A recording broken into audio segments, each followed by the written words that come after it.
آج ہم بات کریں گے حضرت نوح علیہ السلام کی دعا پر۔ حضرت نوح علیہ السلام نے اللہ تعالیٰ سے کیا دعا مانگی، وہ کیا حالات تھے اور کیا وجوہات تھیں جس میں وہ دعا مانگی گئی۔ جب طوفان میں حضرت نوح علیہ السلام کشتی تیرنے کو ہوئی تو اس وقت انہوں نے اپنے بیٹے کو کہا کہ میرے ساتھ اس کشتی میں آ جاؤ، کیونکہ وہ جانتے تھے کہ اس کرۂ ارض پر کچھ نہیں بچے گا سوائے ان کے جو اس کشتی میں ہوں گے۔ تو جب انہوں نے اپنے بیٹے کو بلایا تو یہ بات اللہ تعالیٰ کو بہت ناگوار گزری، کیونکہ انہوں نے اللہ سے فرمایا کہ یا اللہ میرا بیٹا میرے اہل میں سے ہے، اس کو میرے ساتھ کر دے۔ اللہ تعالیٰ نے نوح علیہ السلام سے فرمایا کہ جو بندہ عمل صالح پر نہیں ہے وہ آپ کے اہل و عیال میں سے نہیں ہو سکتا، اور اللہ تعالیٰ نے ان کو اس پر اس کی سرزنش کی، اور اس کے بعد انہوں نے اللہ سے دعا مانگی، رب انی اعوذ بک ان اسألک ما لیس لی بہ علم وَإِلَّا تَغْفِرْ لِي وَتَرْحَمْنِي أَكُن مِّنَ الْخَاسِرِينَ۔ تو یہ دونوں لفظوں پر غور کرے۔ ہم نے حضرت آدم علیہ السلام کی دعا کو بھی یاد کیا ہے، اور اس میں بھی انہوں نے کیا مانگا اللہ سے، وَإِن لَّمْ تَغْفِرْ لَنَا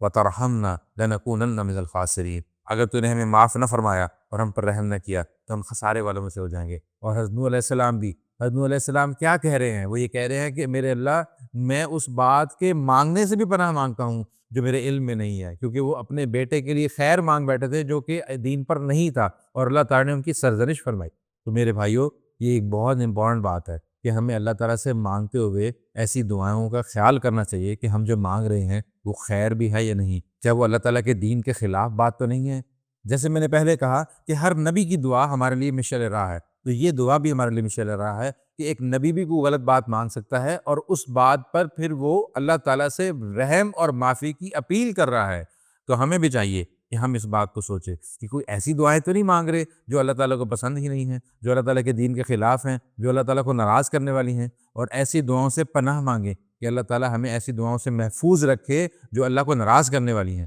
تو بھائیو، یہ دعا حضرت نوح علیہ السلام کی دعا میں نے آپ سے شیئر کی، اس دعا کو اپنی زندگی کا حصہ بنائیے اور دیکھیے کہ کیا ہم ایسی کوئی دعائیں تو نہیں مانگ رہے جو اللہ کو ناراض کرنے والی ہیں یا اللہ کے دین کے خلاف ہیں۔ السلام علیکم ورحمۃ اللہ۔